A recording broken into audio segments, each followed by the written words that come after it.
राधा विश्वेंद्र सिंह जी, पूर्व मंत्री रहे हमारे साथी रमेश मीणा साहब, विधायक जी आर खटाना जी, राकेश पारिक जी, वेद सोलंकी जी और आप सबके लाडले विधायक बयाना से अमर सिंह जाटव साहब, विश्वेंद्र सिंह जी के सुपुत्र मेरे, अब पिछली बार भरतपुर आया था तो विश्वेंद्र जी ने मुझे कहा कि अब भतीजा कहूं, भांजा कहूं, छोटा भाई कहूं, लेकिन आपके नौजवान पुत्र हमारे साथी अनिरुद्ध जी, जिला कांग्रेस कमेटी के अध्यक्ष शेर सिंह सूपा साहब, मंच पर सभी नेतागण और आप सब लोग फतेहगिरी महाराज के स्थान पर आप सब यहां पर आए हो और इतने दूर दराज के इलाके में आपकी श्रद्धा है, आपकी भावना है कि आप यहां पर आज के दिन एकत्रित हुए।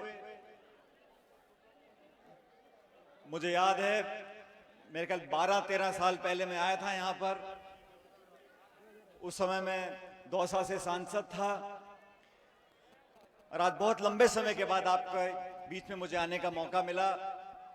कल 10 फरवरी है, स्वर्गीय पायलट साहब की जयंती है और यहां पर तीनों जिलों के आसपास के सब लोग, हमारे नौजवान दोस्त, बुजुर्ग, माता बहन, किसान भाई, आप सब यहां पर आए, आप सबका दर्शन करने का मुझे मौका मिला।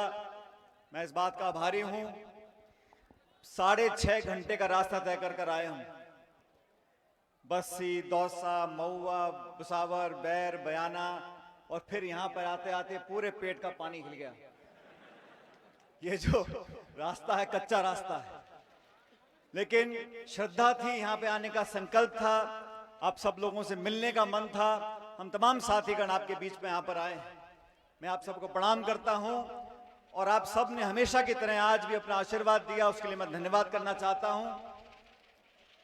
साथियों, मुझसे पहले जो वक्ताओं ने बात रखी उसको आप भी जानते हो। देश में आज एक ऐसा माहौल बन गया कि जिन लोगों को आपने दिल्ली की सत्ता दी थी, आज वो साजिशपूर्ण तरीके से हमारे अन्नदाताओं के पेट पे लात मारने का काम कर रहे हैं। मैं अतिशयोक्ति नहीं कर रहा हूं। आप सब जानते हो कि देश में जो 3 काले कानून लागू किए हैं, ये तीनों ऐसे कानून हैं जिनको कृषि कानून कहा जाता है, लेकिन ये किसानी को खत्म करने के कानून हैं। इस देश में 2/3 आबादी फसल और किसानी पे अपना पेट पालती है और इस देश का अन्नदाता पूरे मुल्क का पेट पालता है।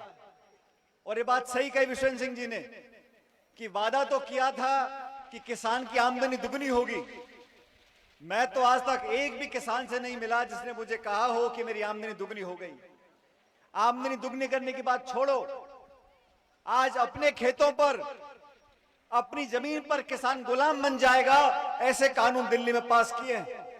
पिछले 76 दिन से इस ठंड के महीने में हजारों लाखों किसान दिल्ली की सड़क पर बैठे हैं, अपना घर बार छोड़कर दिन और रात गांधीवादी तरीके से बिल्कुल अमन चैन प्रेम से बैठकर सरकार को कह रहे हैं कि तीनों कानूनों को वापस करो।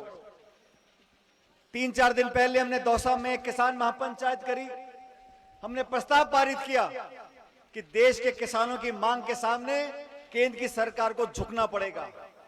और ये कोई एक पार्टी की बात नहीं है, कोई सरकार विपक्ष की बात नहीं है, ये हमारे भविष्य की बात है। हमारे बच्चे पोते क्या खाएंगे, क्या कमाएंगे, कहां खेती करेंगे।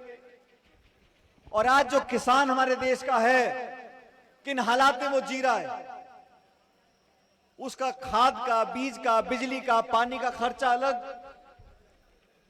उसकी मेहनत भी फ्री, और जो न्यूनतम समर्थन मूल्य है जो इन कानूनों से खत्म हो जाएगा, संघर्ष उस बात का है। हमारा गेहूं है, चावल है, चना है, सरसों है, उस पे सरकार एक समर्थन मूल्य तय करती है। जब बड़े बड़े 5-6 उद्योगपति माल खरीदना चालू कर देंगे तो पहले 1-2 साल तो माल दाम आपका ढंका देंगे, फिर बोलेंगे साहब ये अनाज मोटा है, काला है, टूटा हुआ है, भारी है, और माल खरीदना बंद कर देंगे। बयाना का छोटा किसान जो 4 बीघे में खेती करता है, वो 10 बोरी अनाज लेके चंडीगढ़, पंजाब, बंगलौर, बंबई जाएगा और वहां पे धन्ना सेठ ने माल नहीं खरीदा, माल खरीद के पैसा नहीं दिया, आप किसका दरवाजा खटखटाओगे? इन कानूनों में कोई प्रावधान नहीं है कि किसान का हित सुरक्षित है। और पिछले कई दिनों से हम लोग इस संघर्ष में लगे हुए हैं कि किसान की आवाज सुनो। किसान इस देश का बोलता है कि हमें हमारे हाल पर छोड़ दो, हमें कानून नहीं चाहिए। लेकिन मुझे दुख है कि प्रधानमंत्री जी और केंद्र की सरकार जिद पकड़कर बैठे हैं, अपनी नाक का सवाल बना लिया। अरे कानून वापस लो, किसानों को बुलाओ, उनसे पूछो कि तुम कैसा कानून चाहते हो। मैं भी चाहता हूं कि कृषि में निवेश हो, पैसा लगे, अच्छी फैक्ट्रियां लगे, उद्योग लगे, हमारे किसान के बच्चे पढ़ लिख कर आगे नौकरियां करें। लेकिन किसान को पाबंद कर देना, मंडियों को बंद कर देना, ये किसान कहां जाएगा? हमें आगे की सोच रही साथियों। ये सरकारें बनती हैं, बिगड़ जाती हैं, 5 साल का खेल है। लेकिन जमीन जो हमारी दादा लाई जमीन है, उसका भविष्य में हम लोग कैसे अपने पास रख पाएंगे? किसान को जरूरत है आज एकजुटता की, और किसान की कोई जाति नहीं है। ये रहा हरियाणा, ये रहा उत्तर प्रदेश, जो खेती कर रहा है वो किसान है। वो मीणा है, जाट है, गुर्जर है, यादव है, कोई फर्क नहीं पड़ता। आज किसान की मजबूती के लिए हम सबको इकट्ठा होना पड़ेगा।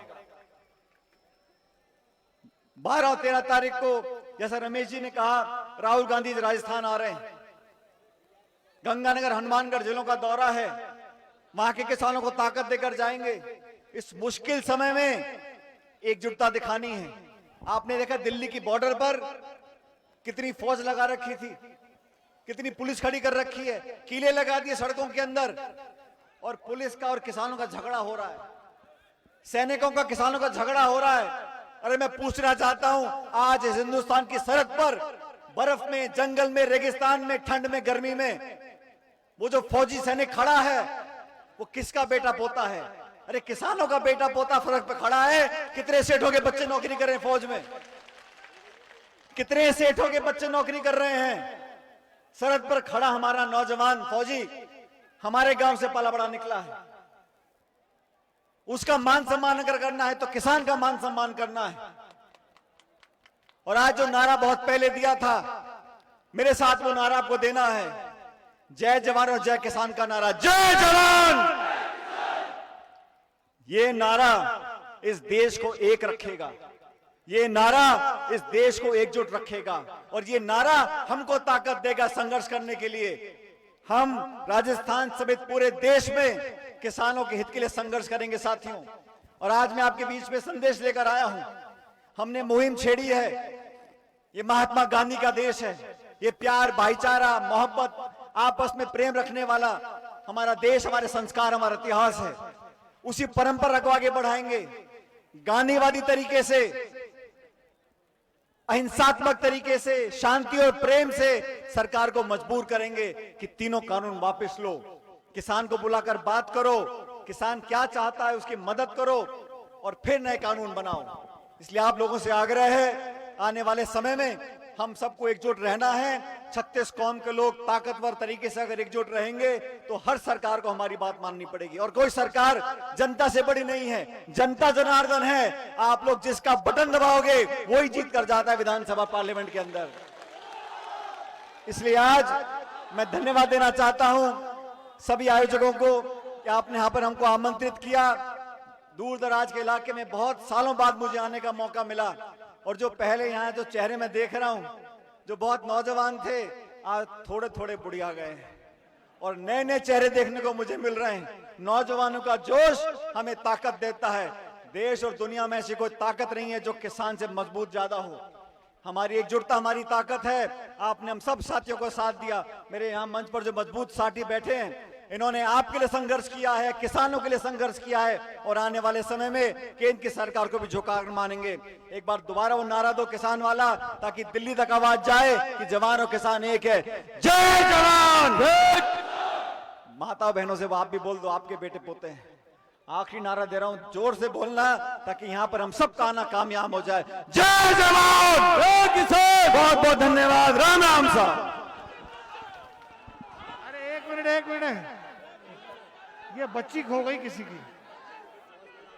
ये 1 मिनट सुन लो भाई, सुन लो। ये बच्ची खो गई है, काऊ की कौन की है?